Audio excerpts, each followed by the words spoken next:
Bienvenidos a un nuevo capítulo de Shot Financiero. Hoy con nosotros, Bernardo Kosakov.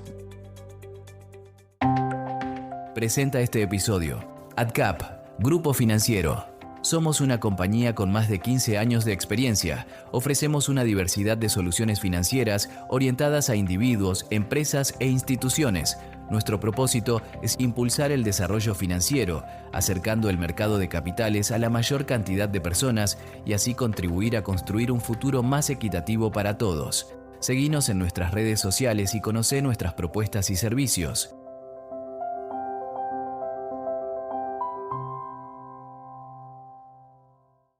Y ya estamos conectados aquí en Shot Financiero con Bernardo Kosakov. Bernardo, un gusto enorme tenerte aquí en Shot Financiero. ¿Cómo andás? Bien, muy bien, un privilegio, gracias por tu interés. Así que bueno, la verdad que es un honor poder dialogar con vos. No, para nosotros, Bernardo.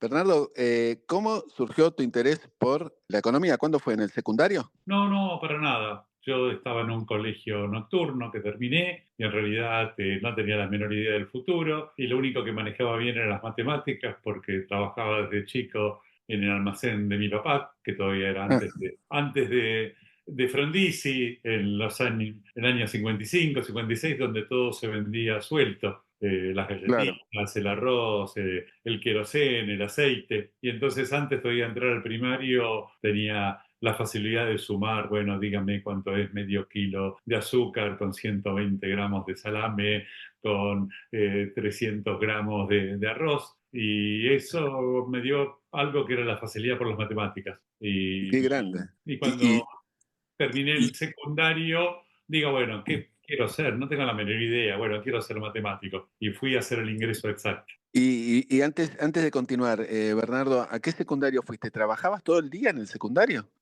Trabajo, sí, desde chico. Empecé en el Roca, que quedaba ahí en Belgrano, Sí, en Navar y Pampa, y terminé en el Rawson, que queda ahí en Urquiza, en Tomás Lebeltón y Triunvirato. Y bueno, y ahí un poco tengo una formación del secundario con esas características en momentos muy distintos de lo que es actualmente. y en exactas, ¿cómo arrancaste? No, arranqué antes, estaba el curso de ingreso para entrar a exactas, que era un año, y empezabas con 6 o 7 materias. Me iba bien, no tenía dificultad, pero también trabajaba. Y eso, primero, un punto importante que hice una materia que sería algo así como análisis matemáticos, un nivel de profundidad bastante grande. Y en el medio, ahí por distintas razones dije, no, no, no quiero seguir estudiando, voy a arreglarme en la vida sin estudiar. Y después llegó el verano, en un partido de fútbol tuve un esguince muy fuerte, ahí fui al hospital público, ahí te echezaban, no te ponían taco, no te ponían nada, y el día que me sacaron el taco digo, bueno, vuelvo exactas ahí a la calle Perú a anotarme. Y llegué y me dijeron, no, che, pibe, cerró ayer, así que venite el año que viene. Bueno, y ahí en el medio, un tío mío me dice, mirá, ¿por qué no mirás en económicas? Porque había en todos lados ingresos, pero había un examen libre. Y vos que sos medio raro, hay una carrera de economía política, se llamaba en ese momento. Y bueno, me presenté al examen en julio, lo aprobé y ahí empecé a hacer esta carrera de economía, no por ninguna vocación ni nada demasiado claro, sino por las circunstancias de la vida. Y una vez que ingresás a economía, Bernardo, ¿te empezás a enamorar de la carrera inmediatamente? No, primero yo tenía muchas facilidades para matemática y con lo que había hecho en análisis 1 de exactas, casi te alcanzaba para todo lo que era el ciclo de matemáticas en económicas, análisis 1, análisis 2, matemáticas para economía, estadística 1, estadística 2, y eso lo hice muy rápido. Y ahí descubrí a los clásicos y era por donde me agarró la pasión. Y dejé totalmente las matemáticas y para leer los clásicos y para leer Smith, Ricardo, etcétera, etcétera, no se caracteriza una necesidad de una alta formulación matemática. Así que lo que era mi fuerte y mi facilidad rápidamente lo dejé y tuve alguna inclinación más hacia la economía como una ciencia social e inmediatamente lo que más me entusiasmó, porque en esa época las alternativas para los economistas eran mucho más limitadas de la que es ahora, Y básicamente lo que uno tenía de fantasía, bueno, ser después docente para seguir replicando lo que había aprendido, y lo que más me apasionaba era la posibilidad de la implementación de políticas públicas. Claro. Y Bernardo, ¿cómo era la UBA Económicas en esos tiempos? ¿De qué año estamos hablando? Yo empecé en el 68 y me recibí rápido en el 72 porque hubo un cambio de plan de estudio, nos regalaron algunas materias y como había hecho todo el ciclo matemático, todo eso se hizo muy rápido, a pesar de que yo trabajaba todo el día. Y en esa época uno le recuerdo de que había buenos profesores, no en las primeras materias que eran, comparado con exactas, era notablemente más liviano, exactas era mucho más riguroso, más universidad y demás.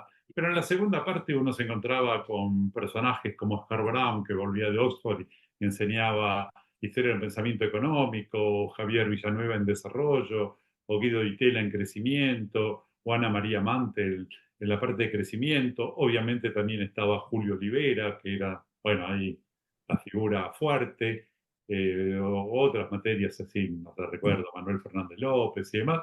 Con lo cual, uno podría decir que fue digamos, alguna formación relativamente interesante, y ahí tendías ver como de mayor interés todos los temas más de desarrollo económico. Y me imagino que al mismo tiempo, bueno, pispeabas lo que era la situación económica de la Argentina en esos momentos, ¿no? No, Y política, ¿no? Que era bueno, bastante pesada. lo político era lo más importante, era la época que todos queríamos cambiar el mundo y cosas por el estilo, y eso influenciaba muchísimo. Y bueno, esto sin lugar a dudas fue un punto muy central de aquella época tan conflictiva, tan difícil y tan complicada. Y me recibí en el año 72, como tenía una licencia por universitario, podía continuar estudiando y había la alternativa de hacer el doctorado, pero el doctorado en realidad era una opción más bien para los contadores en ese momento para tener el título de doctor, no era demasiado interesante lo que había para hacer, y fui un par de años a sociología, donde estaba en el momento cúlmine de la mejor formación de los sociólogos en la Argentina, y ahí hice algunas materias en sociología. Y después era, Ah, bueno, ok. buscar trabajo. Al principio, todo el sector público para entrar había concursos. El primero que gané fue en Aerolíneas Argentinas, un área menor, que era hacer estadísticas de vuelo. Después en Obras Sanitarias de la Nación, que era análisis de las tarifas y demás. Y la meca de los cuales todos queríamos llegar era lo que era el Consejo Nacional de Desarrollo, que se había hecho en el año 58, y había cambiado el nombre, que era el Instituto de Planificación. Ahí se hacían los planes de desarrollo y había alrededor de unos 800 profesionales, que era un poco la meritocracia más fuerte que había dentro del sector público. Y Claro. ahí ¿Y, y empezó cómo, y mi cómo vida. viste la situación política de esos momentos, el regreso de Perón, la muerte de Perón y la violencia que había? ¿Cómo la viviste? Todo muy fuerte. Yo siempre estuve del lado de los sectores progresistas y de lo que eran los movimientos estudiantiles, y siempre en contra de la resolución vía la cuestión armada y ese tipo de cuestiones que siempre tuve un fuerte rechazo. Pero, a ver, en el año 74 yo era profesor de economía política en el Carlos Pellegrini, y ahí ya vino un señor Talagano y otro señor Iván Sevich y dijeron, no, usted acá no enseña. Y me echaron. No, Y en julio del 74 logré entrar al Consejo Nacional de Desarrollo, que era mi meca. bien, Tenía 24 años. Y ahí, bueno, habían nacido mis dos hijas mellizas el 6 de diciembre. Como buen economista hago economía de escala. Y había hay que que, tener hay dos que, hijos. para Y, los costos está bueno, para el costo unitario. y simultáneamente ya hacía unos meses que estaba en el Instituto de Desarrollo Económico, que en ese momento nucleaba a toda la gente independiente. No era un área de investigación, sino un área de confluencia de los principales centros de investigación. Hacíamos la revista Desarrollo Económico, que la dirigía Torcuato Itera, y el presidente era Zurruil.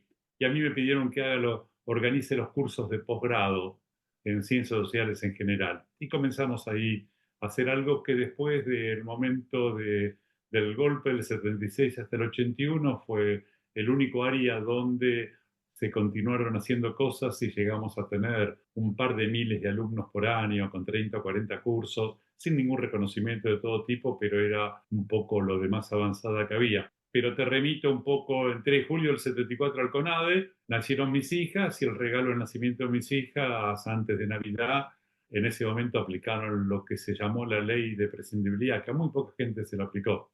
El ministro era Gómez Morales, el Sí. ministro de Economía se le aplicó un poco más de 100 personas y después en definitiva terminó aplicándose solamente a 17, en los cuales yo estaba incluido. Y Wow. esta ley de prescindibilidad, inspirada por, bueno, por todo el clima más difícil de aquella época, a pesar de ser un gobierno democrático, prohibía explícitamente por una resolución ejercer la docencia, la función pública y trabajar también en las grandes empresas o los grandes bancos. Frente a eso, lo que era una situación muy difícil, se abrió una oportunidad inesperada y ahí empecé a ser economista en serio, porque me conocía Zurruil del Instituto de Desarrollo, le fui a comentar y me dijo, bueno, mira, venite después de Reyes, yo acabo de sacar un proyecto que estaba financiado por un organismo de mexicano y la OIT, que era estudiar la presencia del capital extranjero en la economía argentina, y me dijo, bueno, venite el lunes y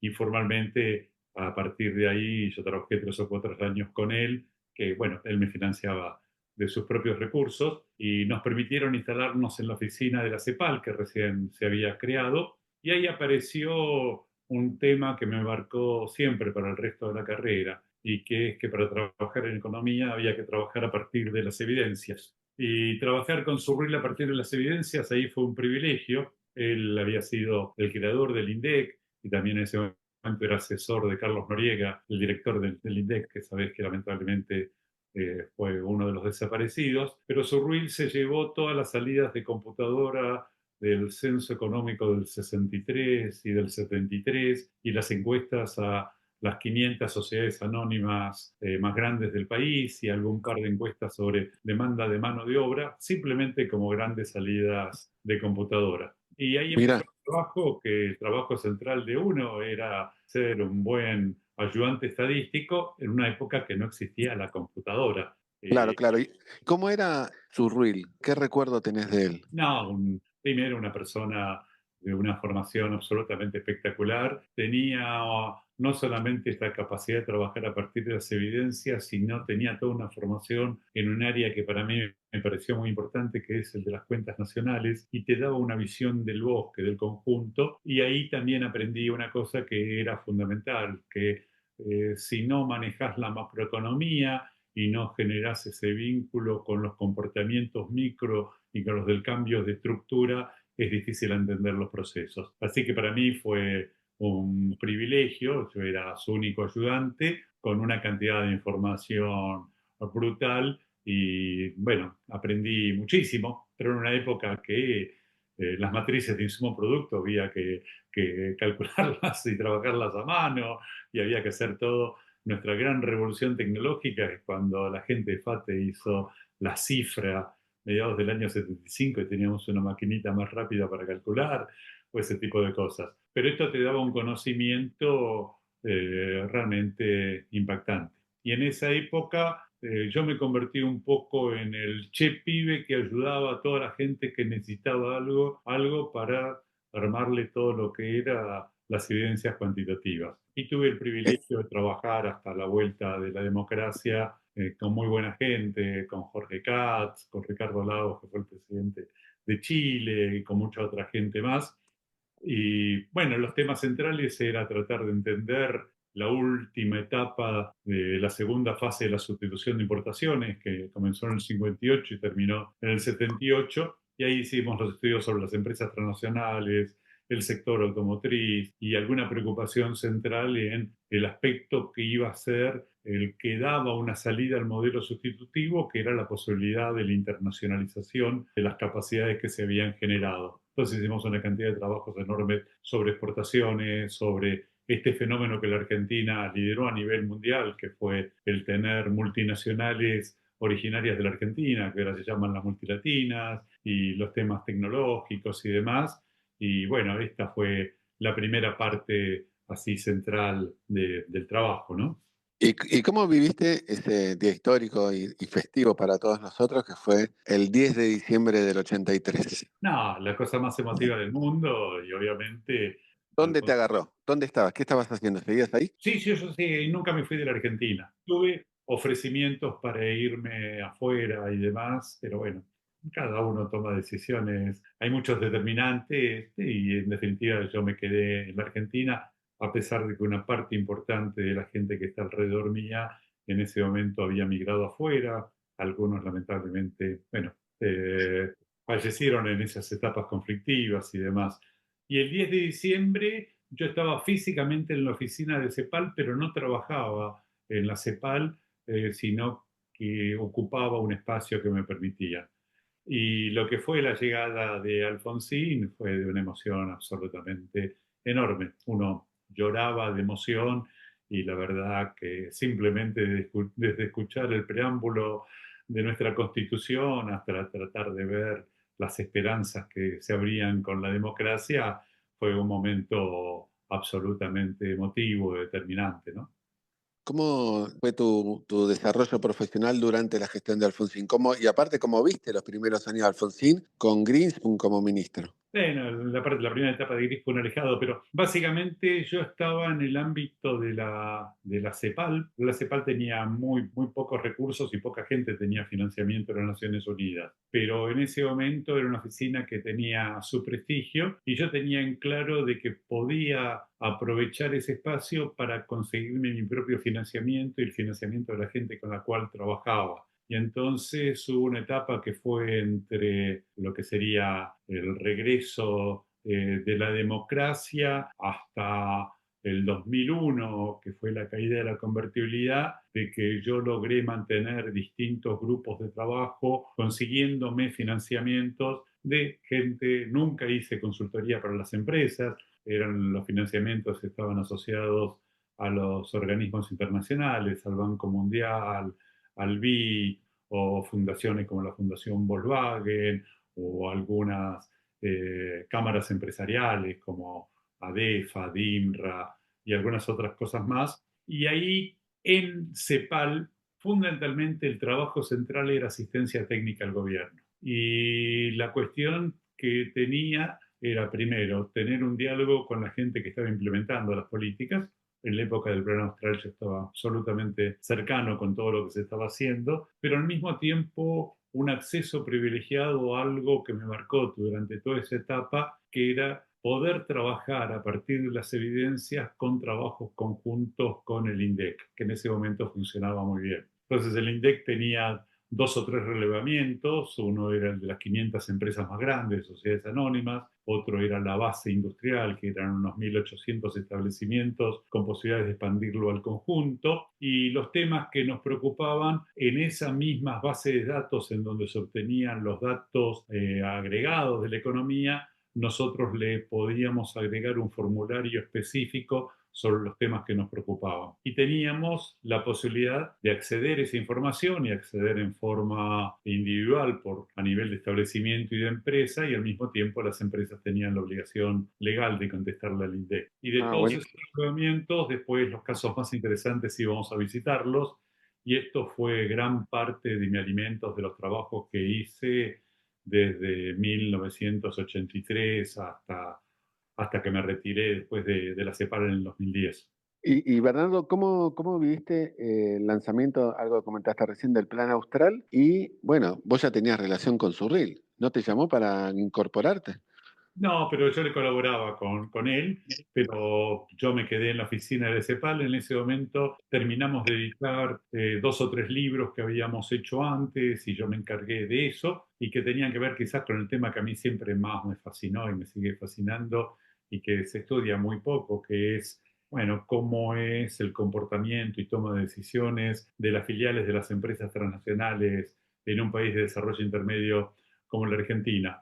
Y en el área que más colaboré en el Plan Austral fue en toda la parte de lo que fue el denominado control de precios, que tuvo algunas especificidades que se conocen relativamente poco, pero estaba en permanente contacto con ellos. Y los temas que básicamente después colaboraba eran en todos estos temas de exportaciones, competitividad, desarrollo tecnológico, estructura productiva, etcétera. Y ahí Y apareció un punto central de la Argentina, que era el dilema del pasaje de una economía semicerrada a una economía abierta, en el tema particular de las transnacionales, de empresas que operaban a multiplanta, a lo que se generó a partir de los años 80, que son las cadenas globales de valor y ese tipo de cuestiones.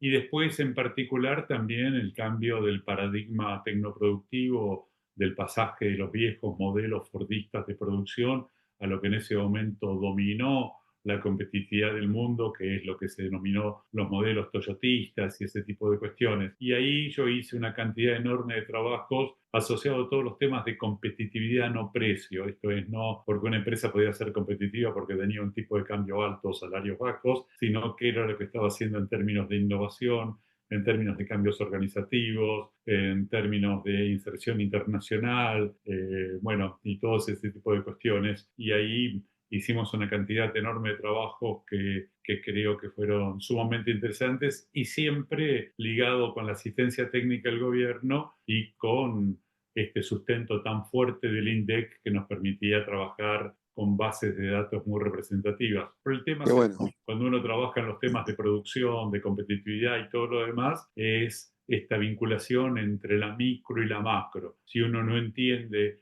cómo la política económica de corto plazo determina las estrategias de las empresas, es muy difícil entender algunas cuestiones y si uno no ve la dinámica de cambio estructural asociado a los propios equilibrios de la política macroeconómica de corto plazo, también ahí es un campo en el cual, bueno, en la Argentina se ha trabajado poco, pero para mí es uno de los campos más importantes. Y a tu juicio, ¿por qué no tuvo éxito o por qué fracasó el Plan Austral? ¿Cómo viste también esos momentos, sobre todo la salida de Juan Surril allá por el 89? No, fue notablemente exitoso, había un grupo técnico muy bueno, muy comprometido, totalmente honesto, de muy buena capacidad Sí, intelectual y simultáneamente ese tipo de planes de estabilización simultáneamente se estaban desarrollando en Israel, en Uruguay, en Chile, de sí, alguna forma algunos aspectos en Brasil. Y creo que después, bueno, hay un problema de, bueno, creo que Alfonsín ha tenido una presidencia espectacular en términos de reivindicar y fortalecer la democracia en un contexto notablemente difícil, pero creo que le resultó difícil poder continuar con los primeros fundamentos del Plan Austral que estaban asociados a una política económica que en definitiva era ecléctica, con componentes ortodoxos, como era la disciplina fiscal y algunos manejos de ese tipo, y al mismo tiempo con componentes heterodoxos para ver la realidad, para aplicarlos. Y después, a ver, quizás un punto de quiebre fue toda la negociación con el Ministerio del Trabajo y las dificultades de poder ir adelante en un contexto internacional notablemente desfavorable para la Argentina. claro, claro, claro. Y obviamente lo político era muy dramático también, ¿no? Sobre todo Definitivamente. después del 87, creo que pierden las elecciones también legislativas. Y os recordá, no sé, lo que fue la Semana Santa en Plaza de Mayo, donde estaba al Claro, borde de un golpe militar y las limitaciones eran complicadas. Y bueno, posteriormente todo se complicó y los intentos del Plan Primavera y todo lo demás fallaron y los desequilibrios eran lo suficientemente fuertes que desembocaron en los dos episodios hiperinflacionarios y el adelantamiento de Alfonsín del traslado. de las elecciones. Sí. Y puntualmente la hiper, que siempre preguntamos a cada uno de nuestros entrevistados acá en Shot Financiero, ¿qué recordás de ese momento? No, no, no te digo de como análisis macro, sino de la diaria. ¿Qué recordás de esos momentos tan difíciles para los argentinos, ¿no? No, lo recuerdo perfectamente. Es decir, si vos ves toda la década del 80, vos tenías un problema notablemente serio de una inflación permanente, en promedio, no sé, habrá sido del 20%, 20 y pico por ciento mensual, y en aumento, y al mismo tiempo en una situación fiscal notablemente complicada, que los problemas fiscales tradicionales de la Argentina se le adicionaron todos los pagos de la deuda externa y en un contexto de una tasa de interés notablemente alta y de una caída de los precios los commodities, inclusive productos por las políticas que desarrollaron los países más desarrollados en términos del manejo de la cuestión agraria y demás. Y todo esto dio un esquema de muy difícil manejo, con nula profundidad financiera. Prácticamente los únicos recursos financieros que había era para financiar al sector público, que no tenía ninguna capacidad de financiamiento, y en ese contexto uno tenía una microeconomía notablemente complicada. Así que uno lo recuerda como una época difícil. Bueno, eso después entra en un capítulo distinto con el inicio del plan de la convertibilidad. Claro, y justo te quería preguntar, otra época importante en la historia económica argentina reciente es lo sucedido durante los 90. ¿Cómo viste la llegada de Domingo Cavallo al Ministerio de Economía? ¿Le tenía fe a la convertibilidad? ¿Cómo viviste la estabilización y después el crecimiento que trajo y la apertura que trajo la gestión de Domingo Cavallo y después la segunda etapa con Roberto Fernández? ¿Cómo viste en general los 90? No, nosotros lo vivimos en forma notablemente activa y en esto había claramente un cambio de régimen económico con todas sus luces y sombras, en donde había quizás más fortalezas en lo que era el manejo estricto de lo que era el programa de las variables macroeconómicas de corto plazo, y creo de que había alguna dificultad muy fuerte para poder administrar la distinta secuencia de los cambios macros con los ajustes micro y con los cambios en la estructura productiva. Y ahí nosotros estuvimos notablemente activos, y además de las encuestas que hacíamos, yo ya era profesor titular de la UBA, volví con la democracia, daba organización industrial y después estructura económica, y una cosa que me enriqueció mucho con los alumnos de la facultad, que pasaron muchísima gente, además de estudiar los manuales de organización industrial y estudiar tecnología y cambios tecnológicos, y trajimos toda la literatura de los institucionalistas a la Argentina y demás. Con los alumnos de la facultad teníamos que visitar una empresa para ver si todo lo que decíamos, cómo se implementaba básicamente en las estrategias de las empresas. Y haberemos visitado unas 200 empresas. Y ahí en términos cualitativos fue sumamente interesante, porque cuando uno iba por el Banco Mundial o por Naciones Unidas o por el Ministerio de Economía, en las empresas te reciben en el señor de institucionales y tiene la cosa más o menos armada. Nosotros, cuando íbamos con los alumnos, nuestro principal punto de referencia era el jefe de planta de la empresa, y esa persona tenía una posición notablemente más abierta y sentía a los alumnos como que era su época en la cual era estudiante o que eran sus sobrinos y demás, y nos contaban cosas notablemente más sustantivas. Y nosotros lo que estudiamos en toda esa época fue fundamentalmente cómo se fue transformando el modelo de organización industrial con respecto a su propio pasado, pero al mismo tiempo con una comparación por dónde estaba la frontera técnica internacional. Y ahí llegamos a ver algo que era distinto de lo previsto, porque quizás el esquema sencillo del esquema macro es que si pongo reglas de juego uniformes para todos los agentes económicos, todos van a tener conductas que van a ser relativamente parecidas. Lo que veíamos en la práctica es que la respuesta al cambio de la política macro tenía respuestas muy heterogéneas. Y ahí distinguimos dos grupos de empresas muy claros. Uno que lo llamamos de estrategias ofensivas, eran empresas que no solamente habían superado sus problemas de economías de escala, de especialización, su obsesiva orientación al mercado interno, para pasar a tener una estrategia ofensiva y ubicarse en la frontera técnica internacional. Y ahí individualizamos unas 400 empresas. Y después tuvimos otro conjunto de empresas, que eran la mayoría, que tuvieron estrategias defensivas. Esto es, frente a la apertura, la competencia de las importaciones, la apreciación cambiaria, su lejanía de la frontera técnica internacional, cómo respondieron a ese proceso. Y las que sobrevivieron, porque muchas cerraron en este proceso de destrucción creativa, básicamente hubo una transición de la producción integrada a lo que era la principal preocupación que tenían, que eran las importaciones, pero que simultáneamente fue su solución, y que era la incorporación de componentes, partes, subconjuntos y demás a su proceso productivo para reducir los costos de manufactura y pasar de la producción al ensamblaje, con un cambio muy profundo en la función de producción. Y bueno, ese proceso lo llevamos con mucho detalle, hicimos muchos relevamientos, los hicimos juntos en esa época con Juan Liach, que era el viceministro de Economía.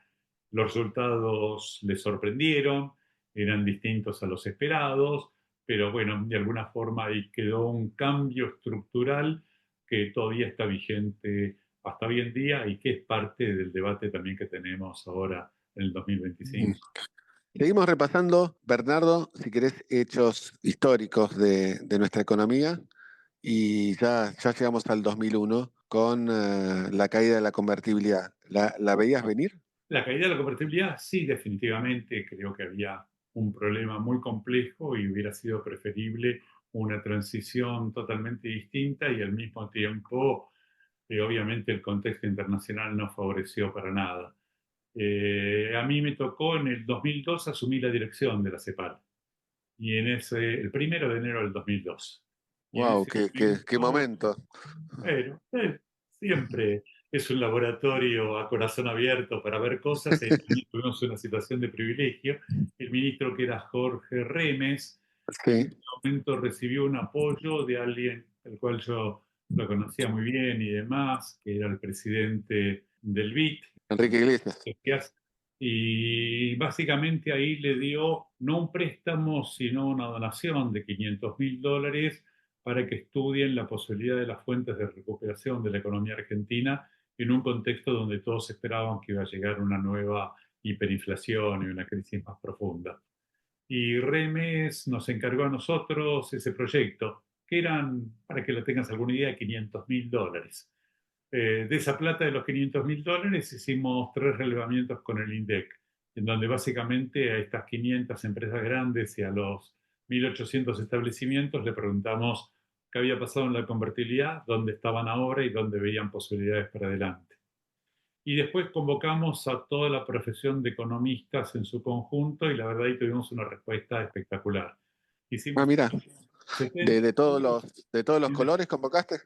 de todo, sí, sí, sí, los colores es desde Fiel hasta el Instituto Di Tella, hasta todos los que se te ocurran, hasta Flaxo y los que sean. Lo único que nos preocupaba era gente que pensaba en términos de beneficio social y que tenía ya una acumulación de conocimientos en cada una de las áreas. Y esto hubo una vinculación entre el contexto macroeconómico, pero fundamentalmente hicimos 70 estudios, de los cuales 50 de ellos eran sobre sectores productivos, 20 y pico de ellos lo destinamos a estudiar lo que era la transformación del viejo sector agropecuario a lo que hoy se denomina la bioeconomía, y al mismo tiempo también cuestiones sociales y de inserción internacional y demás. Para que tengas alguna idea, toda la gente vino, tenían 4 meses, el único financiamiento que tenían era $1.700 en total, regalaban todo su capital y a los 4 meses no tenían que responder con esto y todos los estudios se terminaron y fueron hechos permanentemente en discusión con el sector privado y al mismo tiempo con el sector público. Y en menos de 10 meses armamos lo que fue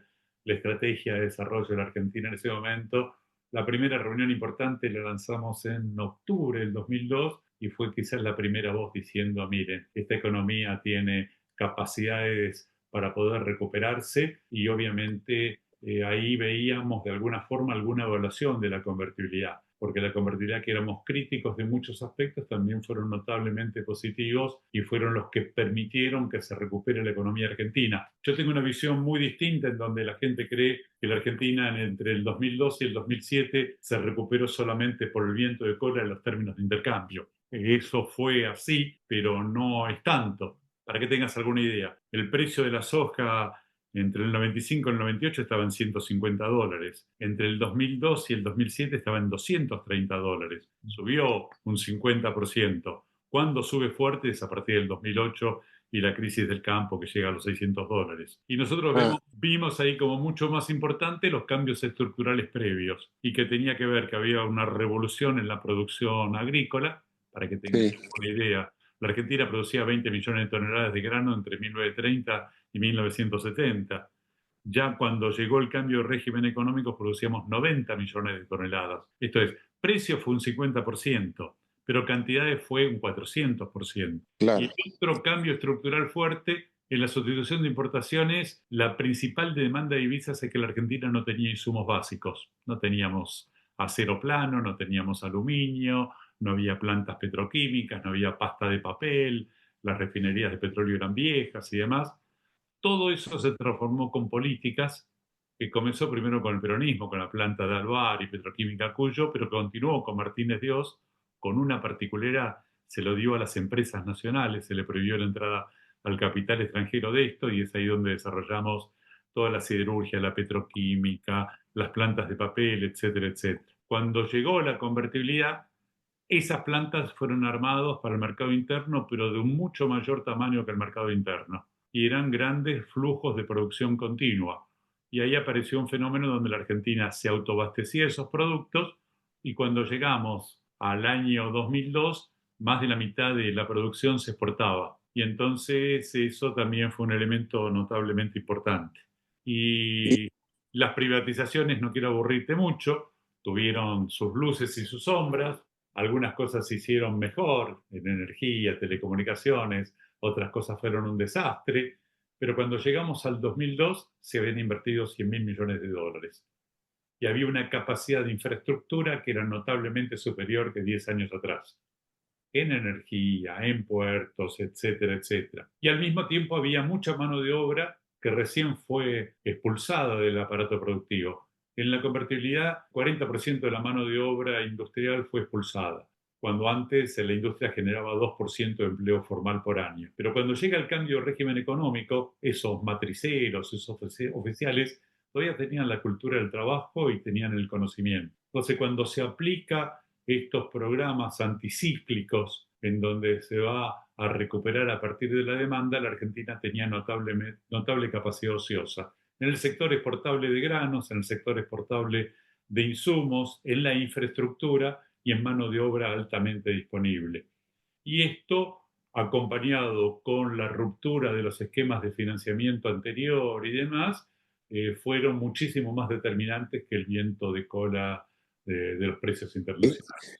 y hablabas en ese momento, Bernardo, con los ministros de la época, me imagino, te digo, desde Cavallo hasta Lavagna.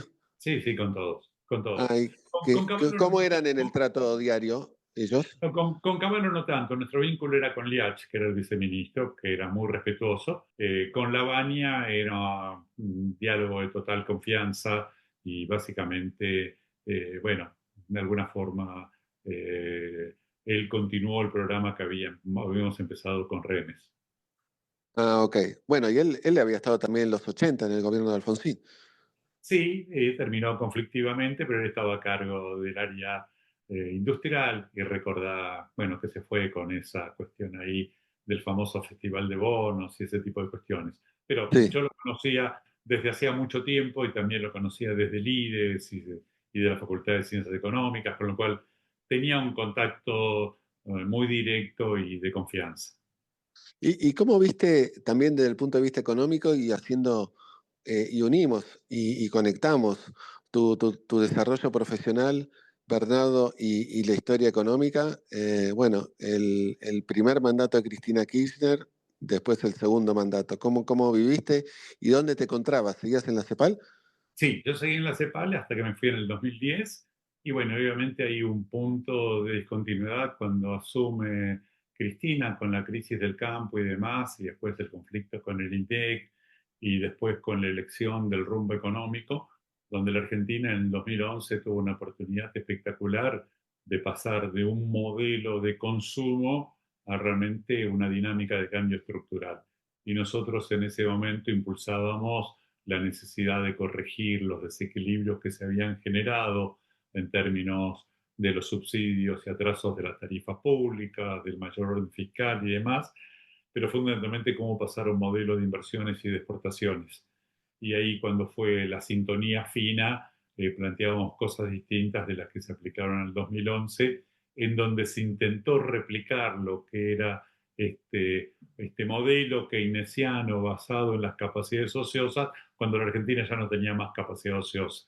Nos habíamos comido la energía, ya no había más mano de obra disponible, la infraestructura hacía muchos años que no se habían actualizado y demás, y creo que ahí, bueno, comenzaron los errores y que un poco la evidencia dice cómo a partir del 2011 entramos en una etapa de estancamiento de la economía muy fuerte. Y ¿Y nosotros dónde estabas después, tuvimos ahí después un de la CEPAL? punto. ¿Dónde estaba después de la CEPAL? Yo me retiré a los 60 años y ahí yo nunca trabajé en la consultoría privada, a pesar de que tengo excelente vínculo prácticamente con todo el sector empresarial y que lo sigo teniendo. Primero hice un intento de seguir la vida profesional. Estuve un año que me llamó Rosencrantz de la Universidad de San Andrés y Roses de ITBA, con un intento de unir San Andrés y ITBA, y creamos un centro de la empresa y competitividad para vincular ambas universidades con el mundo empresarial y con la sociedad en su conjunto. Pero el apoyo de ellos fue espectacular, pero después rápidamente transité y me vine al DITELA en el momento que asumió Jadrowski y que hubo un cambio Sí, importante dentro de la institución. un Y entrevistado acá de Shot Financiero. sí, sí, bueno, Ernesto, un bueno, y gran. también, la mayor parte de ellos también fueron alumnos míos y demás. ¿En serio? Mira qué bueno. Por mi cátedra pasaron, a ver, gente que le di por lo menos 5 clases deben ser alrededor de 20.000, así que pasaron No, todos. en serio, 20.000, qué bueno. Y ahí estuve desde 2011 hasta el 2024 en el Consejo de Dirección de la ITELA, una experiencia espectacular, sin ser staff. A partir del 2011 yo nunca más trabajé profesionalmente y Y, vivo de mi jubilación de Naciones Unidas. Y estoy en un y, montón de instituciones como bienes públicos. Estoy en la Fundación CONEX, en CIPEC, en la universidad. Sigo siendo profesor titular consulto de la UBA ad honorem, estuve unos años con los chicos de Techo, estoy con la Asociación de Amigos de la Universidad de Tel Aviv, sí. bueno, y es eso lo que es mi vida. Me gustaría que nos vayas relatando, bueno, cómo viste cada administración económica. Cómo, en este caso, me gustaría tu visión de lo que fue la gestión de Mauricio Macri y cómo viste si realmente pensabas que iba a ser un cambio en la Argentina o ya lo viste que no iba a tener éxito.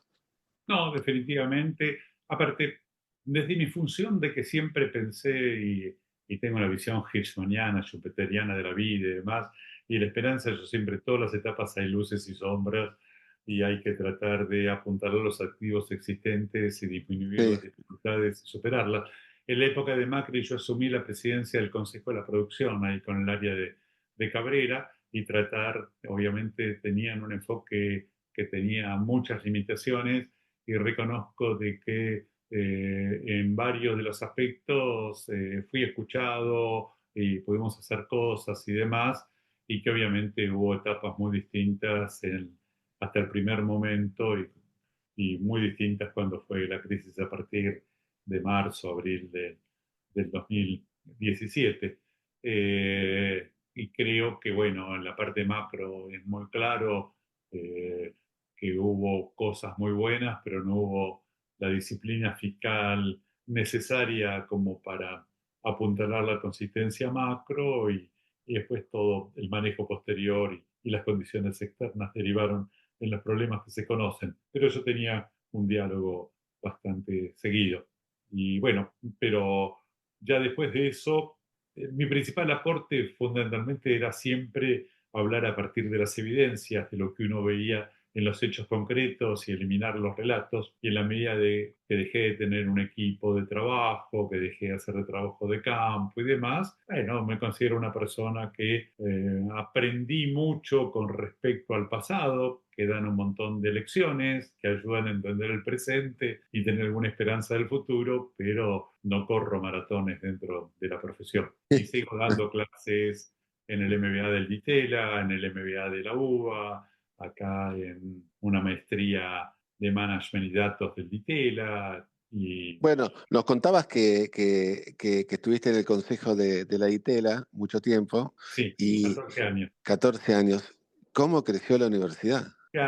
Cuando yo entré en la ITERA entraban 200 alumnos por año y teníamos serias dificultades financieras y había que animarse a tirarse en la pileta para reformar el edificio de Figueroa Alcor. Y bueno, lo que ha pasado ahí simplemente se ha trabajado de una forma absolutamente espectacular, con sentido común, y el desempeño ha sido de un éxito absolutamente notable. y no hay ningún secreto, no hubo ninguna política de apoyo público para lo que se hizo, el apoyo privado ha sido absolutamente minoritario, sino simplemente una gestión absolutamente transparente, clara y demás. Y mi experiencia en el consejo de dirección, que éramos unas 14, 15 personas, fue una experiencia espectacular. Nunca hubo ninguna miseria individual de nadie, todos estábamos ad honorem y las cosas que logramos creo que son un orgullo. Y hoy la universidad tiene una fortaleza totalmente distinta de la que tenía en el 2011, ¿no? ¿Cómo ves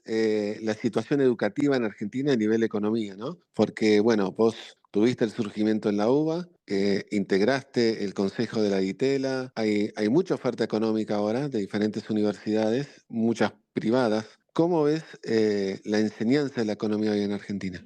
No, a ver, es muy heterogénea. La Argentina tiene excelentes profesionales económicos, sin la menor duda, y hay áreas de excelencia que estamos en la frontera técnica internacional. Las cosas que se hacen en Litela, en San Andrés y en otras instituciones. En la propia UBA, del cual es mi corazón central, soy profesor titular consulto de ahí, claramente hay una mayor heterogeneidad, pero el 10-15% de los alumnos de mejor desempeño de la UBA son gente con un recurso humano absolutamente espectacular. ¿Y qué tiene que ver no solo con la UBA, sino por distintos determinantes y vertientes de sus colegios secundarios, familias, etcétera, etcétera? Y en ese sentido, gente muy, muy rescatable. Creo que los problemas centrales de la educación están un poquito un paso atrás. El deterioro en la educación secundaria es absolutamente alarmante. Yo me formé en un colegio nocturno y acá estoy. Hoy es mucho más difícil eso y realmente los indicadores que hay del colegio secundario en la Argentina son absolutamente dramáticos, pero yo creo que, bueno, hay que darle un foco de atención central desde la formación de docentes en adelante y volver a tener que el docente tenga el respeto y la dignidad que tenía en el pasado y siguen habiendo todavía algunos activos importantes para salir adelante, pero obviamente es uno de los problemas más complejos que tenemos y más difíciles. Y Bernardo, ¿cómo viste el surgimiento de Javier Milei? Y me gustaría, y seguramente a todos los que nos están escuchando, conocer tu opinión del plan Milei. Bueno, a ver, cuando surgió no le daba importancia. Digo, bueno, es una vertiente más de alguien que va a estar ahí con el 10-15%, absolutamente disruptivo, y en fin, y con algunos planteos económicos que disentía totalmente en términos de lo que pensaba de la dolarización, del cierre del Banco Central y algunas otras cuestiones.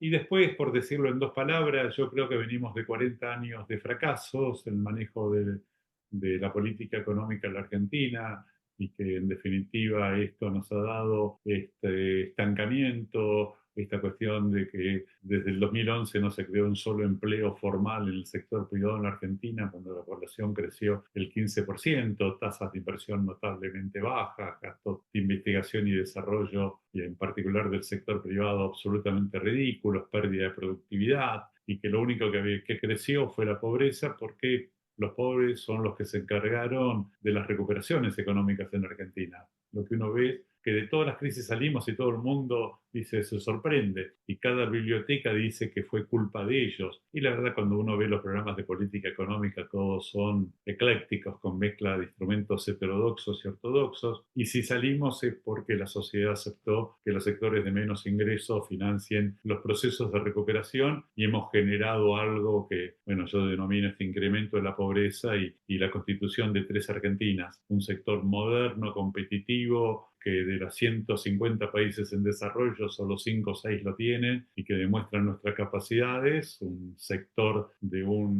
orientado al mercado interno donde hay muchísimos activos, pero hoy la productividad promedio es el 35% del mundo desarrollado y el 30% de la informalidad y del sector excluido. Y todos esos errores que se cometieron son los que permitieron, bueno, frente al hartazgo del conjunto de la sociedad, que surja Milei.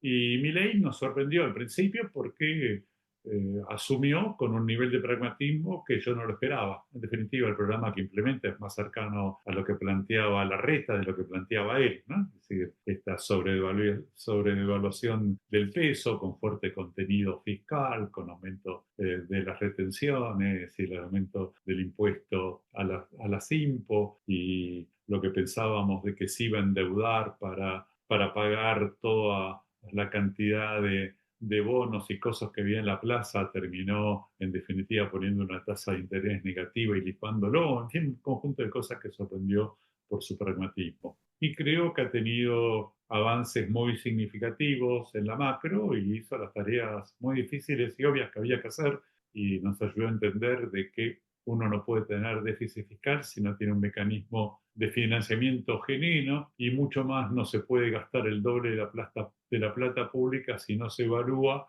y no se ve que ese doble gasto que hay no impactó en nada ni en mejora de productividad ni en mejora de las condiciones sociales. Y creo que también, bueno, en la cuestión social, el manejo que tuvo del manejo de la UH y de los programas más universales y parar los piquetes en la calle son de un éxito importante. Y Claro, después claro. viene la recuperación y a partir de abril empiezan a haber un conjunto de errores de todo tipo, en fin, pero ahí no nos alcanza el programa para ver. Me gustaría tu visión de cómo es la industria argentina. Si, digamos, entra en un proceso con el plan Milei importante, desafiante y con una apertura que se viene. ¿Cómo es la industria argentina en este contexto? No, bueno, también necesitaríamos, ahí te podría hablar horas y horas, es lo que más conozco, y demás es notablemente heterogéneo. Hay un sector moderno, competitivo, que es el que está exportando, y todo lo que tenemos de capacidades en términos de recursos naturales, de energía, de las grandes plantas de insumos básicos, de núcleos automotrices, como las producciones de las 4x4, y un montón de otros sectores en donde la Argentina hace cosas muy sofisticadas que solo 5 sociedades en desarrollo hacen en el mundo y podemos hacer un prototipo de un reactor nuclear o trabajar con cuestiones de biotecnología o áreas de diseño de ropa sofisticada o gente que hace maquinaria y todo lo demás que es notablemente buena. El resto tiene un serio problema de que siempre tuvo problemas de economías de escala y especialización y que estos años se agravaron en la medida de que no se invirtió, no se gastó en innovación, no se gastó en calificación de los recursos humanos y hoy la productividad media está muy alejada de las mejores prácticas internacionales y ahí se necesita un shock de inversiones brutales. Claro. Y después está el sector, bueno, más informal. Pero la Argentina hoy se habla que tenemos una oportunidad y es muy bueno porque ahora la gente está hablando del sector real que antes no se hablaba y se individualiza con el sector de energía, de minería en particular en cobre, en todo el área de otros recursos naturales y en los servicios basados en el conocimiento con nuestros unicornios, aparece una posibilidad fantástica. Y eso es cierto, pero todo eso no alcanza. Y obviamente acá creo que hace falta una revalorización de los activos industriales que tenemos y que no es para tener el viejo modelo proteccionista de economía cerrada, sino como plantearnos de acá para adelante, no desaprovechar los recursos humanos, las empresas y las organizaciones que tenemos para tener una mejora notable de acá en adelante. Y ahí, bueno, hay muchísimo para discutir y para ver. Yo tengo una visión más positiva de la industria que la que hay en este momento, en donde la industria es percibida por muchos como parte del problema, yo creo que es parte de la solución. Obviamente, hoy la industria no puede pensarse como se pensó en el viejo modelo proteccionista, pero tenemos activos industriales que muy pocos países tienen y que hay que tratar de aprovechar y superar las dificultades. ¿En qué sectores, por ejemplo, Bernardo? ¿En qué sectores? En todos. Hay 180 sectores industriales. En cualquiera que vayas a ver, te vas a encontrar con gente que tiene trayectorias de décadas en donde sus procesos de rutina y aprendizaje saben hacer cosas notablemente sofisticadas. Y te Ah, puedo mira. decir con cualquier cosa. A ver, vos decís, Vaca Muerta nos fue muy bien, pero cuando charlas con la gente de Tecnopetrol, por decir, una de las áreas más sofisticadas, y para desarrollar eso tuvieron 1000 proveedores. y sin esos 1.000 proveedores no hubieran tenido el desempeño que tienen en este momento. La mitad es en el área de construcción y servicios, pero la mitad es en el área de industria. Y hay gente que sabe hacer todo tipo de cosas en el mundo metalmecánico que es notablemente sofisticado. El nivel de sofisticación de la metalmecánica argentina, hay pocas sociedades que lo tienen.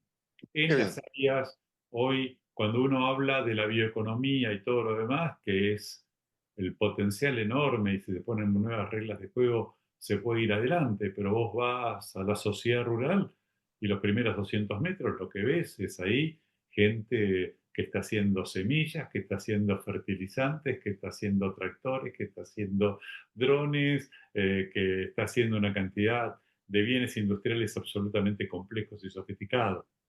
Y así con cada uno de los encadenamientos. La Argentina tiene en todas las áreas núcleos que pocas sociedades lo tienen y obviamente esto hay que rescatarlo y ir adelante. Y uno ve, o sea, yo estudié con todos los detalles, escribí el libro de toda la historia de Arcor, de cómo de una fábrica de caramelos, de Arroyito, es la empresa alimenticia más grande del mundo y tiene una cantidad de activos y aprendizaje que tienen que son absolutamente espectaculares. Entonces, en alimentos, en todo lo que es sectores de química fina, en áreas de farmacéutica, núcleos automotrices, insumos básicos. Nadie hace mejor la petroquímica que Dow Chemical en su planta de Bahía Blanca. Y Techin sigue teniendo dominio a nivel mundial en la fabricación de tubos de acero sin costura y un dominio notablemente importante en la parte de planos y el aluminio de Aluar produce un producto que está a nivel de eficiencia internacional. Hay muchos núcleos, Guillermo, que están desvalorizados. Yo le Claro. doy importancia. No, sin duda. Y aparte, sé que los conoces al detalle, digamos. Y el textil, por ejemplo, que muchas veces está siempre en el centro de las críticas. Bueno, ahí tenés también, a ver, lo que es, lo que quedó de la industria textil, que es más capital intensivo y todo lo demás, son las grandes hilanderías de algodón, en donde ahí se invirtió plata y hay alguna capacidad importante. Y en el mundo más chico, que es el de las confecciones, la Argentina tiene algunos núcleos que tienen capacidad de producir con muy alto diseño, inclusive con productos que puede exportar, que son núcleos notablemente pequeños. Pero al mismo tiempo está el consumo doméstico, en donde cuando uno va a ver las cosas que se hacen en la Argentina, hay sectores de la confección que pueden hacer productos que uno los ve en la calle Avellaneda o que los ve en la Salada y que también tienen procesos de aprendizaje. Empiezan copiando algo, les sale bastante mal, 2 años lo hacen más o menos igual que las marcas que uno consigue en los shopping de alto diseño y la tela que usan es la misma, porque en realidad es la que se hace en las grandes productoras de telas que van a todos los sectores y cuando uno ve la tela del jean es la misma que llega al jean de $200 que al jean que se vende a $15. Claro. Bernardo, ya entrando en la recta final de la entrevista, siempre damos y preguntamos a nuestros entrevistados sobre los consejos que le darían a aquellos que se están iniciando en la carrera de ciencias económicas. ¿Vos cuáles darías? Bueno, a ver, antes de esto hago un Dado que chivo. tuviste, dado que Te- tuviste 20.000 alumnos. bueno, primero te hago un chivo antes. Sí, obvio. Te lo iba a Estoy, preguntar igual, ¿eh? estoy contento con algo que terminé la semana pasada, que es una especie de legado. Es decir, yo puse mis 24 libros, 100 documentos y junté 360 archivos de entrevistas, charlas y demás. Los digitalicé todos, los puse en una biblioteca digital y al mismo tiempo lo asocié con un asistente de inteligencia artificial que se llama Beni y con el cual uno puede trabajar con todo ese tipo de materiales en términos multilingües, lo puede trabajar en inglés, en francés, en portugués y demás, y puede ver todo lo que es mi pensamiento.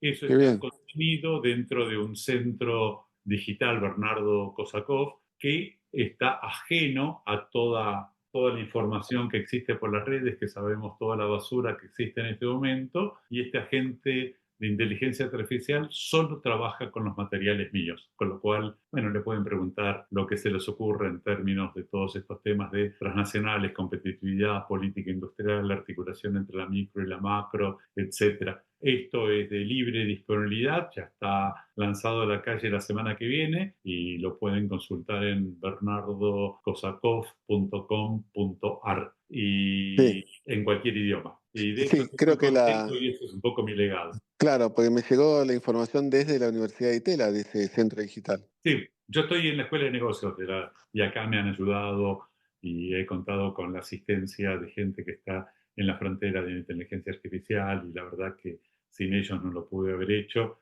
pero estoy increíblemente contento y lo hice en el ámbito de la Escuela de Negocios de la universidad. Ah, qué Y bueno. O sea, vos le preguntás a Beni cualquier cosa de lo que eh, hablaste recién, de competitividad, y te responde Beni. sí, de la industria automotriz, de textiles, del Mercosur, de inserción internacional, de cómo fueron las empresas en la convertibilidad, cómo están con Milei ahora, o lo que se les ocurra. Pero Qué solo grande. habla Beni, no va, Háblame. no está, no se junta con toda la basura que se genera hoy, que vamos a ver ya la mitad de la información que está circulando está generada por la propia inteligencia artificial. Y bueno, Y y Beni, está ¿qué opina? disponible para todo el mundo. Y antes de entrar en los consejos a jóvenes, Beni, ¿qué opina del Mercosur? Bueno, tiene que tener una transición, el mundo ahora está muy distinto y obviamente está en el medio de un gran replanteo. Y ocurren cosas, el Mercosur fue una gran idea en la época de la democracia y en fin, cumplió con algunos objetivos y ha tenido notables limitaciones. Pero ahora inclusive que andan las cosas muy mal, por ejemplo, esta firma del acuerdo de compra de energía de Brasil a la Argentina con exportaciones que se prevén por arriba de 30.000 millones de dólares, bueno, es absolutamente inédito y se están haciendo las inversiones para que eso se concrete. Entonces, en todas las cosas hay luces y sombras. Y el Mercosur son nuestros vecinos, hay que tener un vínculo y hay que tratar de ver las cosas que andan bien y tratar de ver cuáles hay que corregir. Hoy el desafío es tener una economía abierta e integrarnos al mundo. Una forma inteligente de integrarse al mundo es como bloque regional, porque como todos sabemos, las reglas de juego hay que respetarlas, pero las reglas de juego, el que tiene más poder las pone. Entonces, para tener un poquito más de discusión, si uno está integrado con Brasil, que es una economía que es 5 veces más grande que nosotros, por ahí tenemos reglas de juego que también nos favorecen. Creo que tenemos que tener un diálogo inteligente con Brasil, que es nuestro principal vecino, donde tenemos muchísimos vínculos, y una forma de integrarnos de lo mejor posible en el mundo, tratando de minimizar los costos y maximizar los beneficios. Y ahora sí, Bernardo, consejos a jóvenes. Bueno, primero, que no compren relatos, que traten de hablar a través de la evidencia, que entiendan de que en la teoría económica hay aportes de todo tipo y cada uno ayuda para entender el conjunto de los fenómenos. Si les toca trabajar en la implementación de políticas públicas, que para mí es lo que me hubiera gustado hacer en mi vida, lo que tienen que entender es que las políticas públicas pueden servir para mejorar el desarrollo económico sin la menor duda, pero tienen que ser evaluadas y en este sentido mirar el impacto que tienen de quien las paga y si en realidad tienen efectos positivos a los dos objetivos que tienen que tener la política pública, que es mejorar la productividad y la base de negocios y mejorar las condiciones de equidad e igualdad de la gente. Y lo otro, bueno, que en realidad tengan la cabeza abierta y eh, que no, bueno, que no compren relatos y que se trate de hablar a través de las evidencias, que en cada etapa del desarrollo económico argentino hubo algunas cosas que funcionaron bien y que son luces y algunas otras que son dificultades. Los problemas son notablemente complejos y los determinantes del desarrollo económico no son únicos y hay que tener que trabajar en términos de esa complejidad. Y lo segundo, bueno, que la economía da la oportunidad para dedicarse a muchas cosas distintas, a los negocios, a la academia, a las finanzas o miles de otras cosas y en ese sentido es una excelente carrera y que, bueno, el mayor de los éxitos. Bernardo, un gusto enorme tenerte aquí en Shot Financiero. Realmente te agradecemos muchísimo tu tiempo y felicitaciones por el centro digital. Y ahora lo vamos a consultar a Beni. El problema es que te va a reemplazar, Beni, ¿eh? No, me reemplaza, me reemplaza. No es un gemelo digital. Para que sea un gemelo digital tenía que abrirlo a la red. Y en principio lo querían hacer y que era con un oso por Bernardo es oso. Pero el problema es que si querés hacer podcast, videos y otras cosas, no termina hablando con mi pensamiento, sino lo mezcla con otras cosas. Pero creo que ojalá sea útil y está disponible para todo el mundo. Yo lo siento como una especie de legado y ojalá le sirva a la gente. Así que te agradezco este espacio y Un te honor. felicito por tu podcast, tu labor periodística, que la sigo y demás. No, un honor tenerte aquí. Te mandamos un gran, gran abrazo y muchas felicidades, Bernardo. Un lujo y gracias por tu tiempo. No, felicidades a vos y a toda tu audiencia. Hasta la próxima. Propósito, actitud, resultados. Liderazgo modo Geneia.